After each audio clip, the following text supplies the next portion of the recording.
Pedro Henrique Pugliese de Freitas, número 31, e eu estou aqui para apresentar a antropologia urbana no Brasil.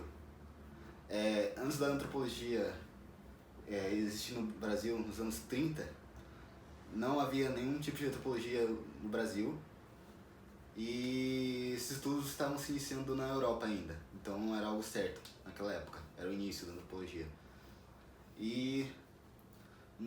Mas no Brasil, fato interessante, haviam os cronistas. Eles não eram cientistas sociais, mas eles tinham uma formação adequada para, quando eles passavam pelas regiões, eles deixavam observações das experiências que eles tinham nos locais. E eles registravam tudo isso.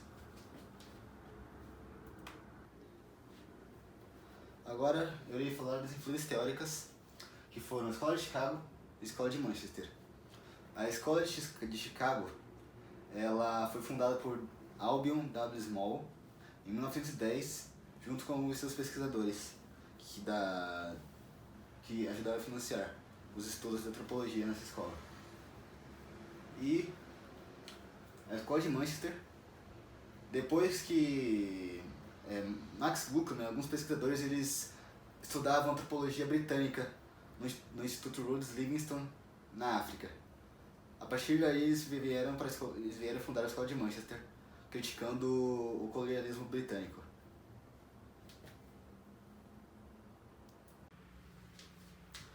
No início do século XX, Chicago passava por uma grande migração.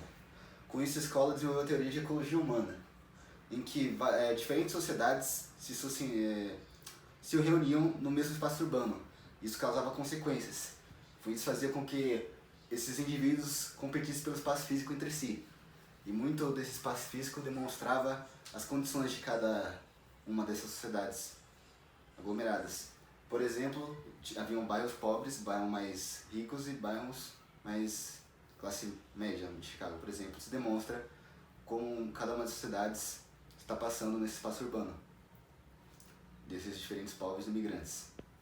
E com isso também dá para saber a existência do homem marginal, que devido à sua situação de grande pobreza, comete crimes para tentar sobreviver. Esses estudos foram feitos pela Escola de Chicago através de entrevistas que eles faziam até mesmo com criminosos e com pessoas moradoras de Chicago e imigrantes. Após a Escola de Chicago, veio a Escola de Manchester, que assim como a Escola de Chicago fazia várias pesquisas de campo, também começou a fazer. Mas a Escola de Manchester também começou a fazer. Mas antes, Max Buchanan e seus pesquisadores trabalhavam no Instituto Rhodes Livingstone. Lá eles estudavam o colonialismo britânico e como esse colonialismo teve influência nas nações pós-colonialismo. Com isso, eles migraram para a Escola de Manchester e foi muito importante na época esse estudo, porque eles estudavam o cotidiano desses indivíduos e dessas nações, né? E as influências que tiveram do colonialismo para o cotidiano dessas pessoas. Isso eles também se debruçaram sobre a teoria das redes sociais, que é um indivíduo, ele está normalmente integrado em um grupo social, seja de amigos, de família, de trabalho. E eles também desenvolveram a análise institucional. A análise institucional estuda os valores morais da sociedade e a situação do indivíduo. E é um conflito entre esses dois, no caso, né? Como esse indivíduo segue o cotidiano dele através desses valores da sociedade. Isso compõe um método etnográfico, nesse caso. A antropologia brasileira é dividida em duas tradições de pesquisa: a etnologia indígena e a antropologia da sociedade nacional, desta qual se originou a antropologia urbana brasileira. Este método de estudo, essa tradição, ela estudava os movimentos sociais, o campesinato, a sociedade agrária, as religiões populares e a cultura nacional e a sociedade agrária. Com isso eles tiveram estudos de comunidade nos anos 40, que eram influenciados pela Escola de Chicago. E nesses estudos de comunidade estudavam a cidade e os seus habitantes. Então eles pesquisavam em bairros, faziam pesquisa de campos em bairros e entrevistavam as pessoas, seus habitantes, no caso. Esse estudo de comunidades foi realmente reconhecido nos anos 50, quando eles começaram a estudar as indústrias urbanas pelas cidades.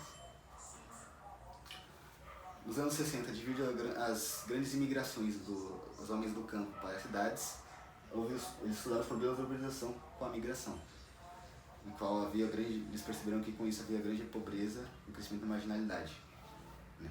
E foi aí que o crescimento das favelas também. E a antropologia urbana é realmente reconhecida nos anos 70, pois lá, nessa época eles estudaram vários conceitos. Da época de ditadura militar, então eles estudavam repressão de ditadura militar, e com isso eles estudaram o sujeito urbano, e como o sujeito urbano ele é um atuante politicamente na sociedade.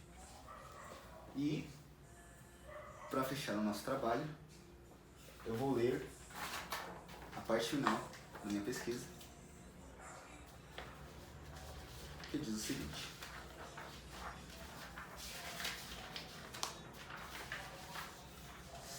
atualmente, a antropologia urbana brasileira se encontra legitimada e respeitada por todos os cantos do país, competindo por igual com a etnologia indígena como uma linha de pesquisa importante para a disciplina antropológica. Os objetos de estudo são tão heterogêneos que fica difícil delimitar uma centralidade desses trabalhos sem correr o risco de cometer um grande deslize.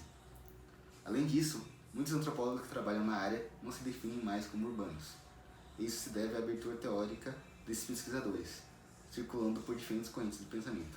E com isso, eu termino o trabalho sobre a antropologia urbana brasileira.